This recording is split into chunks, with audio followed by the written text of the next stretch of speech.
Bonjour Essar. Bonjour Tom, bonjour tout le monde. Merci Essar. Alors aujourd'hui, exceptionnellement, nous allons nous pencher sur la situation dans le gouvernorat d'Idlib et sur une toute petite partie du gouvernorat de Hama, c'est-à-dire la partie nord, hein, qui est accolée en fait au gouvernorat d'Idlib, tout simplement parce qu'une opération militaire de l'armée arabe syrienne, soutenue par l'armée russe, c'est-à-dire les forces terrestres, mais aussi les forces aériennes, contre les terroristes qui n'ont jamais respecté les différents cessez-le-feu qui avaient été accordés par l'armée syrienne, hein, déjà, il n'y a pas si longtemps. Nous aurons l'occasion, parce que nous le faisons habituellement en tout premier lieu, nous allons évoquer la situation des Palestiniens à travers les agressions israéliennes. Nous en parlerons juste après. Mais nous allons aborder ce site-rep qui sera un spécial numéro 3 sur la situation sur Idlib. Et donc, je vous laisse commencer, Essar. Vous allez nous faire part de cette victoire de l'armée syrienne, hein, qui a été spectaculaire, qui a été rapide, qui était difficile à réaliser, mais qui s'est passée en un temps record. Hein, et malgré les tentatives de contre-attaque terroristes qui sont à peu près toutes soldées par un échec cuisant. Hein. Oui, bonjour tout le monde. En fait, c'est vrai, je voudrais rappeler un peu le contexte. Idlib fait partie, tout le gouvernorat d'Idlib fait partie des zones d'apaisement qui ont été effectivement actées lors d'Astana, des accords d'Astana, et que l'année dernière, c'était une zone d'apaisement dans laquelle les terroristes devaient s'engager à arrêter d'agresser la population civile d'un côté, et qu'il y avait aussi en même temps les pays garants qui étaient donc la Turquie, dont fait partie la Turquie, la Russie, ont eu une rencontre et pas seulement une rencontre, ont passé un accord à Sochi en septembre 2018 qui stipulait que la Turquie, garant des terroristes, devaient œuvrer à retirer les armes lourdes et moyennes des terroristes, que devaient aussi agir de manière à ce qu'ils se retirent 15 à 20 kilomètres tout le long des frontières de confrontation avec l'armée arabe syrienne, qu'il fallait que la route de Alep, Idlib, Latakia et Hama Idlib doivent être dégagés et retournent au fonctionnement. Alors en fait, non seulement rien n'a été fait par la Turquie, mais la Turquie a demandé à plusieurs reprises des délais supplémentaires qui ont été accordés par la Russie. Mais en plus, non seulement rien n'a été fait, mais la Turquie a essayé et a fait effectivement, a tout fait pour renforcer les terroristes Al-Nusra et tout un tas d'autres factions terroristes, donc Noureddin Zenki, Jaish al-Azza, etc., leur faisant parvenir des armes sophistiquées, des canons, des lance-missiles, Tau, des lance-missiles anti-chars, etc. Donc, en fait, ils se retrouvent armés jusqu'aux dents et ils agressent sans arrêt, ils lancent sans arrêt des missiles contre les villes avoisinantes, donc toutes les villes du nord de Hama ont été sous une pluie de missiles et de bombes pendant toute cette période. Donc l'armée arabe syrienne a répondu et répond maintenant, a commencé à répondre et après donc à contre-attaquer dans toutes ces régions et très vite à libérer 40 villes et villages du gouvernorat, la totalité du gouvernorat nord de Hama, et puis la ville de Khan Sheikhoun, qui était un grand quartier général, c'était une grande base des terroristes, Khan Sheikhoun. Je voudrais vous rappeler que Khan Sheikhoun, c'est aussi la ville où il y a eu l'attaque chimique l'année dernière qu'ils ont voulu mettre il y a 2 ans en fait. C'est la fausse attaque chimique, En hein. 2018. C'est la fausse attaque Oui, chimique qui a c'est-à-dire elle a servi été de mise sur prétexte, le hein. dos de l'État syrien, mais c'était les casques blancs qui l'avaient fomenté dans la ville de Khan Sheikhoun, et ce qui a occasionné un bombardement tripartite hein, de l'aéroport de Shayrat, Ouais. bien avant que la commission n'arrive, de la commission d'enquête n'arrive. C'était donc cette agression tripartite menée par la France, les États-Unis et Israël contre l'aéroport de Shayrat, qui est à Et côté les de Khan Américains, Sheikhoun. Je évidemment. rappelle que cet aéroport a joué un rôle très important dans la lutte contre les terroristes et dans la libération des villes occupées par les terroristes dans la région. Donc, en fait, ça continue. Donc, l'armée arabe syrienne a attaqué, contre-attaqué, cette fois-ci, non seulement par des bombardements, mais aussi dans l'objectif de libérer ces villes qui étaient habitées ou qui étaient occupées par des terroristes, mais hyper équipés d'un côté, et de l'autre côté, qui sont aussi très entraînés. Ajouté au fait que la région est une région très escarpée et très difficile. Donc, effectivement, non sans mal, et avec beaucoup de vigueur et de détermination, l'armée arabe syrienne a réussi à libérer toutes ces villes, donc, et la ville de Khan Sheikhoun a été libérée. L'armée arabe syrienne a progressé jusqu'à la ville de Mourek, où il y a aussi un point de surveillance, entre guillemets, turc. C'est le point 9, je crois qu'ils appellent ça, et que les Turcs prétendaient avoir pour surveiller le déplacement des terroristes. En réalité, c'était un point de ralliement des terroristes et un point de distribution d'armes et d'entraînement. Donc, cette ville de Mourek a été libérée. La base turque a été, cette base, ce point de surveillance dit turc, hein, est entouré. Il est juste sur 1 km². Il est entouré par l'armée syrienne, l'armée arabe syrienne. C'est à ce moment-là que Erdogan a couru pour voir Poutine en Russie, à Moscou, essayant de le dissuader et puis dire de toute façon, il faudrait nous donner un autre délai, on va faire, etc. Et que, surtout, l'argument qu'il avançait, Erdogan, c'est que le fait que la Syrie libère son territoire, c'est une violation de ce traité de Sochi qui a été signé l'an dernier. Or, en réalité, la réponse russe ne s'est pas fait attendre. Poutine et Lavrov d'ailleurs aussi dans d'autres scènes internationales, dans d'autres situations, je peux dire. Tout le monde, ils affirmaient tous les deux que de toute façon la Syrie est en son plein droit de libérer son pays du terrorisme, que de toute façon en aucun cas la lutte contre les terroristes ne peut constituer une violation d'un traité quel qu'il soit. La Syrie est en plein droit de libérer ses territoires, de sauvegarder l'unité de son territoire et de lutter contre les terroristes.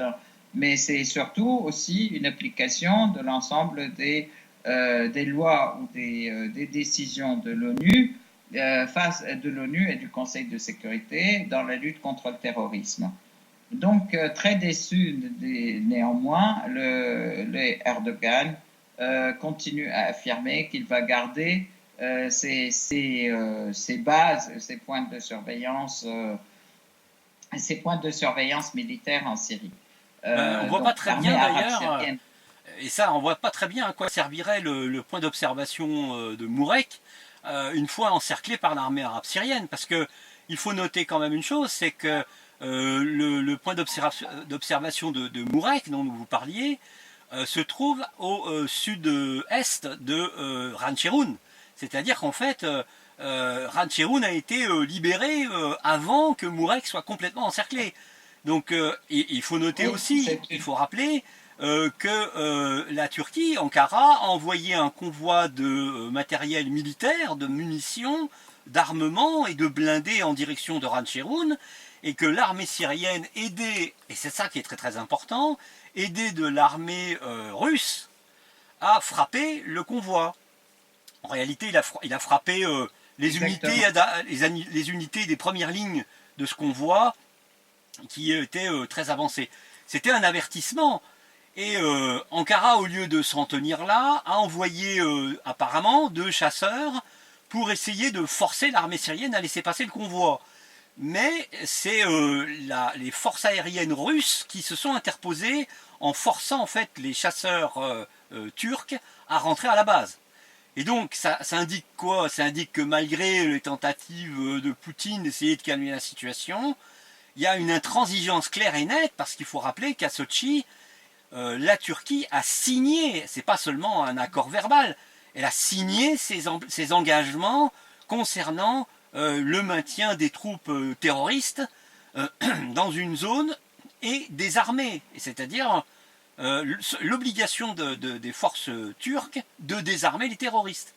Et donc là, on est très intéressé par la suite des événements, puisque il y a toutes les chances, bien évidemment, que pour que l'armée syrienne continue sur sa lancée, c'est-à-dire finalement, comme certains analystes militaires le disent, profitant de cette débâcle des terroristes, parce qu'elle a été constatée même avec les contre-attaques des terroristes contre l'armée syrienne avant que Rancheroun soit libéré, complètement encerclé et libéré, euh, l'armée syrienne va en fait apparemment se diriger, ben, c'est la seule direction en quelque sorte quand même, vers le nord en profitant de l'autoroute pour circuler sur l'autoroute et libérer au long de l'autoroute les territoires occupés par les terroristes. Mais ce qui est très intéressant, c'est l'attitude de la Turquie avec le poste d'observation de Mourek, puisque par définition, il n'y a plus rien à surveiller. Si ce n'est peut-être de se maintenir à cet endroit-là, exiger que l'armée syrienne ne libère pas cette partie-là, pour ne pas que l'armée syrienne découvre ce que l'armée turque faisait réellement à Mourek.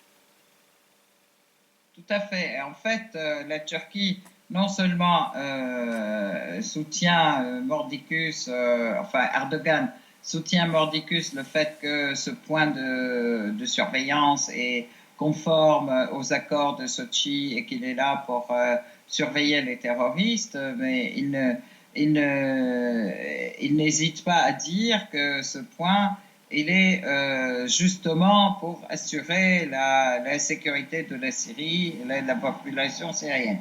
Or, en fait, on a vu effectivement lorsque l'armée arabe syrienne avançait à Khan Sheikhoun et à Mourek essentiellement, que la plupart des terroristes sont allés se réfugier dans ce point de Mourek.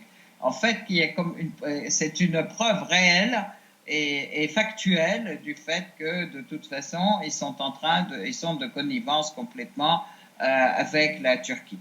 Effectivement, et que en plus Erdogan n'hésitait pas à dire que le fait que la Syrie libère son territoire des terroristes, que c'était un danger pour la sécurité nationale turque.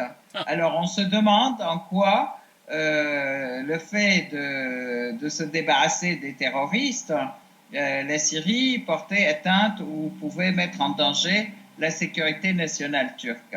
C'est bien pour montrer quand même que la connivence, elle n'est pas seulement réelle, mais elle est depuis longtemps. Alors, de plus, je voudrais ajouter, en fait, là, effectivement, l'armée arabe syrienne a libéré Khan Sheikhoun, elle a libéré Mourek. Mourek est encerclé par l'armée arabe syrienne. Et bon, on va voir, mais l'armée arabe syrienne avance aussi. Elle avance sur le territoire vers le nord et vers l'ouest, en fait. Oui. Donc, elle va vers la libération de l'ensemble des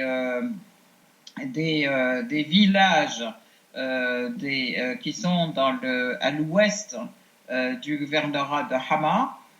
Donc l'armée en fait répond à des agressions, puisque c'est en fait après cette libération, il y a des contre-attaques de la part des terroristes, pas seulement sur le plan dans les villages qui ont été libérés, mais aussi dans les villages qui sont dans l'ouest de Hama.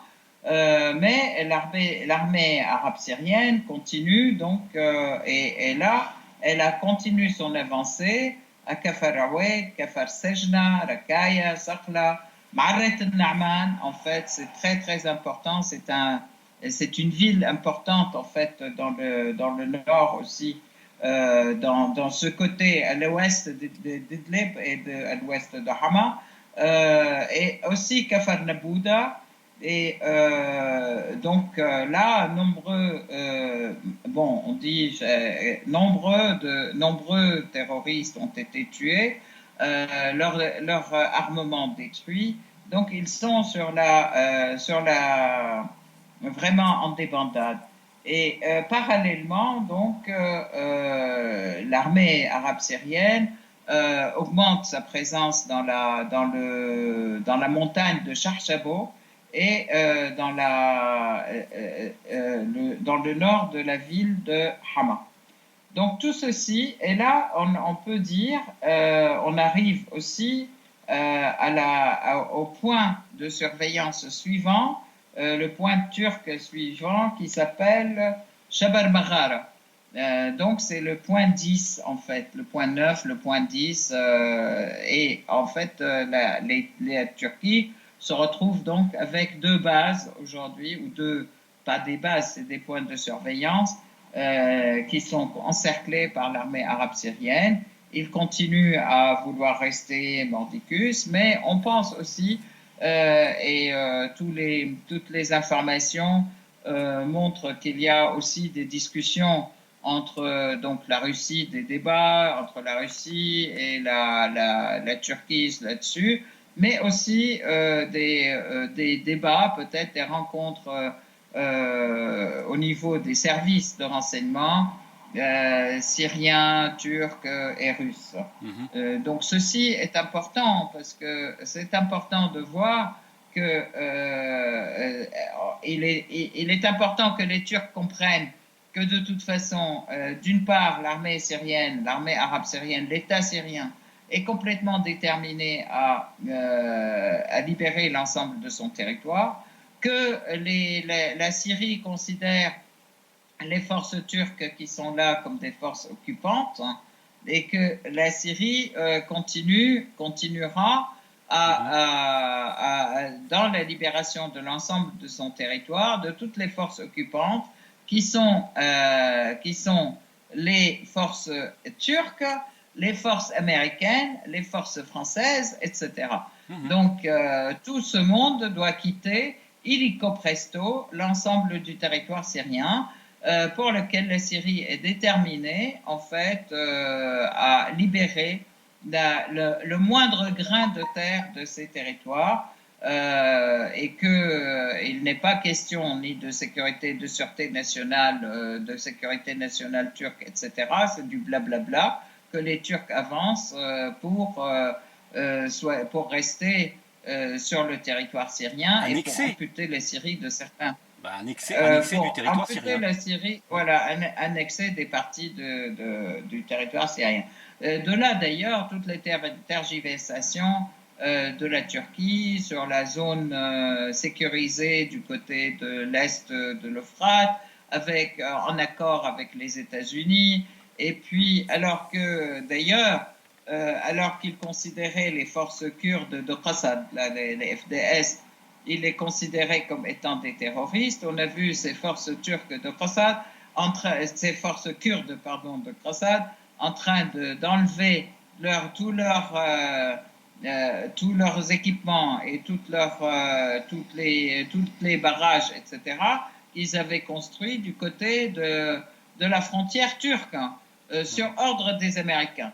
alors que la Turquie prétendait que ce sont les ennemis déclarés, que ce sont eux les terroristes, et qu'elle était en désaccord avec les États-Unis parce que les États-Unis soutenaient ces Kurdes-là. Et on voit qu'aujourd'hui, eux, ils se soumettent aux diktats américains, alors qu'ils étaient en train de dire ah non, on appelle l'armée syrienne. Ils ont dit on va appeler l'armée syrienne à la défense, à la rescousse et à la défense contre l'invasion turque. Et voilà que là aujourd'hui, ils sont de connivence avec les Turcs contre la population en fait de la région, parce que il y a à Hasakeh comme à Qamishli et dans toute la région, il y a beaucoup de manifestations contre eux. Il y a aussi maintenant, il y a une véritable résistance populaire qui se construit contre les exactions que font subir ces forces de Qassad à la population syrienne, au profit aussi bien de l'occupant américain que de l'occupant turc. Donc ça, c'est un point qui est très, très grave et très important. Mais de toute façon, la Syrie continue à être complètement déterminée à libérer la totalité de son territoire. On avance sur les deux plans, aussi bien sur le plan militaire que sur le plan politique des négociations, etc. Donc ça, c'est quelque chose de très important. Parallèlement, en fait... Oui, excusez-moi, Essar, parce que on en revient juste un tout petit peu, si vous préférez, si vous voulez bien, à la situation à Idlib, parce que évidemment la victoire de l'armée syrienne a été un morceau extrêmement difficile à avaler par les terroristes. Et le résultat, c'est qu'il y a une menace d'attaque massive contre Alep en représailles.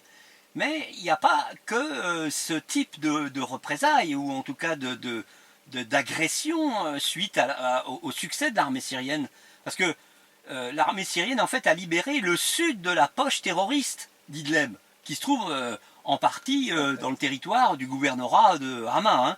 Il y a cette agression israélienne sur deux plans, hein, sur le territoire évidemment syrien, et pour la première fois depuis 2006, au sud de Beyrouth, au Liban, contre les infrastructures, en tout cas contre des installations civiles du Hezbollah.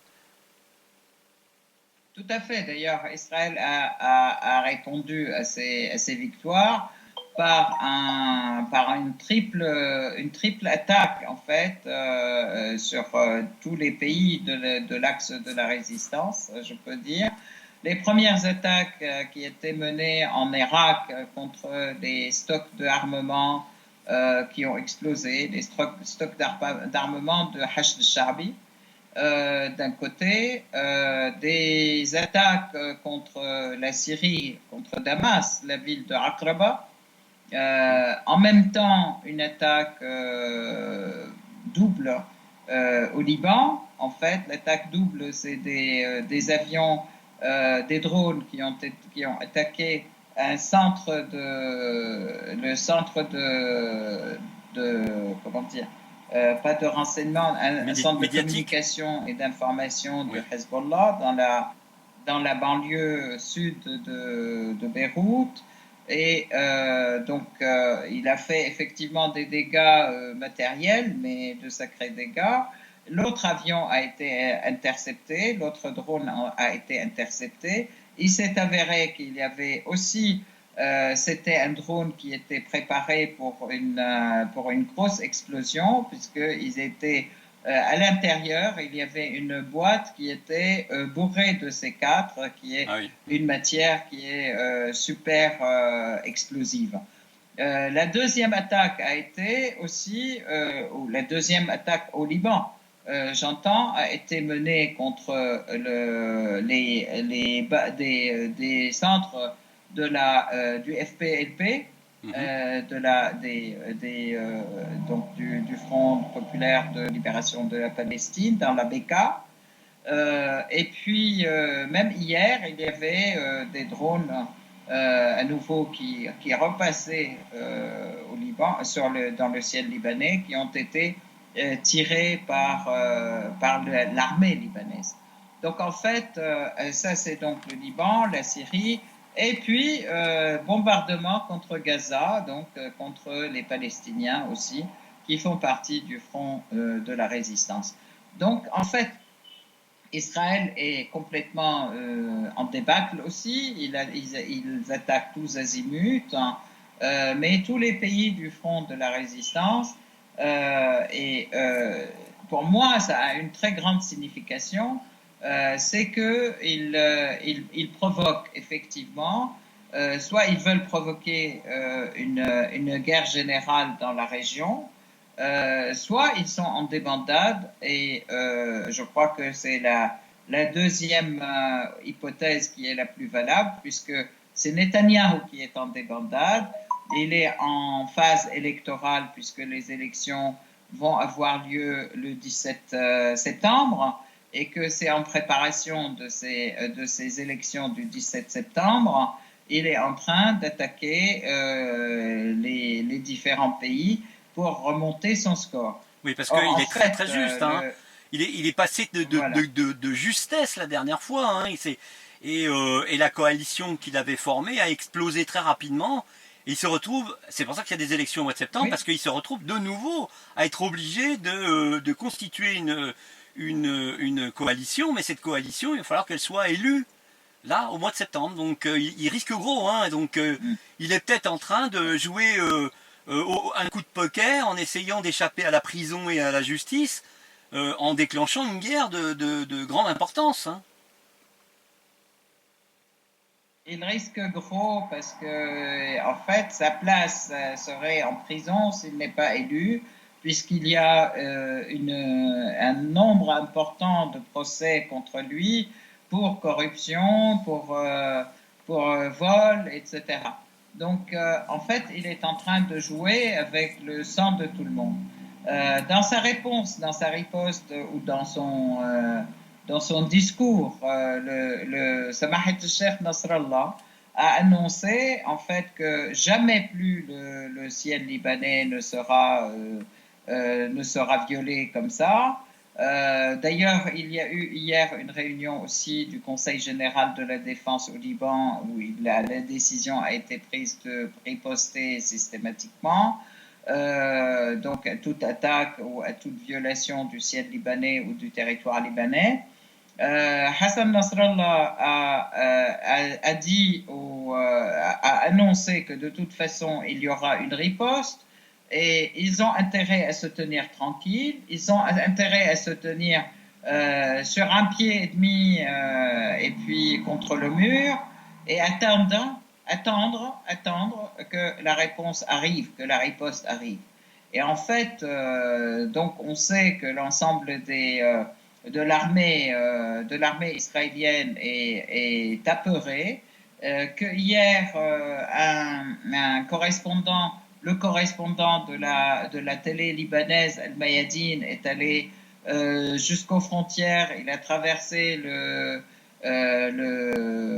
les barbelés qui séparent le nord du Liban, enfin le Liban, pardon, le sud du Liban du territoire occupé. Il a traversé ces barbelés, etc. Et il n'y a absolument personne. On voit que la peur a fait que c'est le désert au niveau des frontières, mais du côté israélien. Et donc, c'est un élément important. Ça rejoint ce que vous disiez tout à l'heure, que au niveau des Israéliens, il y a une volonté, il n'y a plus la volonté de s'attaquer aux Palestiniens, aux Libanais, etc. Oui, Mais plus parce qu'ils ont peur oui. que parce qu'ils sont convaincus qu'il y a eu une limite qui a été dépassée, à vrai dire. Effectivement, c'est Mais parce ce. que, en fait, Oui, voilà, effectivement, vous faites ils jouent référence à avec... une. Vous faites référence à ce que je voilà. disais en Euh, off, hein, c'est-à-dire en dehors de l'enregistrement de cette émission, où j'avais remarqué, et ça s'est passé à tout à fait. Gaza, des soldats israéliens ont fui je dirais la zone où ils étaient présents, où ils étaient L'armée. sur le point de tirer sur les Palestiniens. Et il y en a qui ont décidé de ficher le camp. Ça veut dire qu'il y a désormais dans la population, il y a des gens qui commencent à prendre conscience que ils sont allés vraiment très loin, trop loin, beaucoup trop loin, un peu Ouais. tard malheureusement, mais Et moi, beaucoup trop loin, et ça commence à se déliter à l'intérieur de la société israélienne, et la propagande semble ne plus avoir autant d'impact qu'il n'en avait avant. personnellement, je crois que les Israéliens ont commencé à écouter le message de Cheikh Nasrallah, Samah el-Cheikh Nasrallah, qui leur a dit Netanyahou, jusqu'à présent, jouait avec le sang palestinien, syrien, libanais, irakien pour ces élections. Maintenant, il est en train de jouer avec votre sang.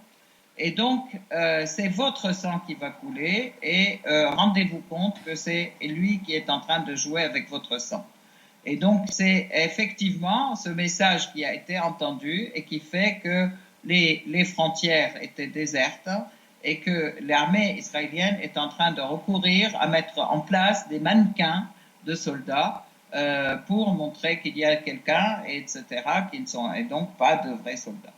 Donc ça, c'est un point qui est très important, en fait, dans l'équation de la peur, si on peut dire, ou dans l'équation de l'équilibre des forces, parce que les Israéliens pensaient que, de toute façon, à travers plusieurs fois où ils ont traversé le ciel libanais pour s'attaquer à la Syrie, qu'il n'y a pas eu, où ils ont pu échapper.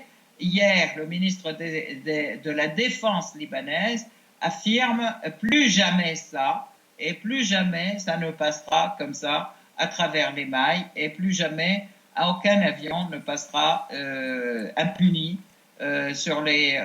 aucun avion israélien, bien entendu, passera impuni sur le ciel libanais. Donc en fait, ce qui est très positif, c'est qu'aujourd'hui, tous ces pays de disons, qui sont autour en fait de la Palestine occupée, arrivent à être unis pour la défense de leur territoire et pour répondre et riposter à toute attaque israélienne autant qu'elle vienne, en fait, d'où qu'elle vienne et quand elle vient. Donc le chef ça, c'est vraiment très important et un grand pas, oui. je peux dire. Excusez-moi, ça, ouais, mais même le chef du gouvernement du Liban, même le chef du gouvernement du Liban, je crois que c'est le chef du gouvernement du Liban, Hariri, qui est quand même pas... Le président libanais, absolument. Le président libanais a affirmé que c'est une violation de la souveraineté et c'est une même déclaration de guerre. Hein. Donc, c'est très important. Il a dit que c'est une déclaration de guerre. Et donc, ça nécessite la réponse que ça nécessite une déclaration de guerre. Donc, ça, c'est très, très important. Et on peut dire, excusez-moi ça, on peut dire que tout ce dont on vient de parler est la conséquence du succès de l'armée syrienne et de la libération de la poche terroriste d'Idleb. Hein. Tout à fait, c'est tout ceci et effectivement c'est la suite des victoires de l'armée arabe syrienne et de sa détermination et de la détermination du président et du peuple syrien à libérer la totalité du territoire syrien du terrorisme et de toute force occupante et de toute agression. En fait. Donc, c'est très important à voir. D'ailleurs, je voudrais signaler aussi qu'à la lumière de ces victoires aussi, le 28 août, donc avant-hier, a été ouvert le salon, la foire internationale de Damas ou le salon international de Damas, le salon 61, avec une participation importante de 38 pays et 400 compagnies. Donc, et le titre ou le message de ce salon, c'est de Damas au monde. Il a été ouvert donc c'est un grand événement, je peux dire, économique, politique, historique et en même temps culturel. Il a commencé donc par la présentation d'une grande fresque musicale et chorégraphique qui montre l'historique en fait de la route de la soie, en passant donc par la Perse, par l'Irak et par la Syrie. Qui repositionne donc la Syrie sur la route de la soie avec la Chine. Je peux dire la participation de la Chine est très importante aussi dans la Chine, l'Iran, la Russie participe pleinement aussi à cet événement. Bien sûr, comme beaucoup de pays, comme l'Indonésie, la Malaisie, beaucoup de pays amis qui sont là, malgré le fait que les Américains ont mis tout leur poids pour interdire aux sociétés, aux compagnies et aux pays de participer à cet événement. Donc cette participation est un grand succès. Les compagnies étrangères, hein, puisque oui, les compagnies étrangères et syriennes et arabes. Il y a eu une délégation des Émirats arabes unis, une délégation de l'Oman. Donc ceci est très important dans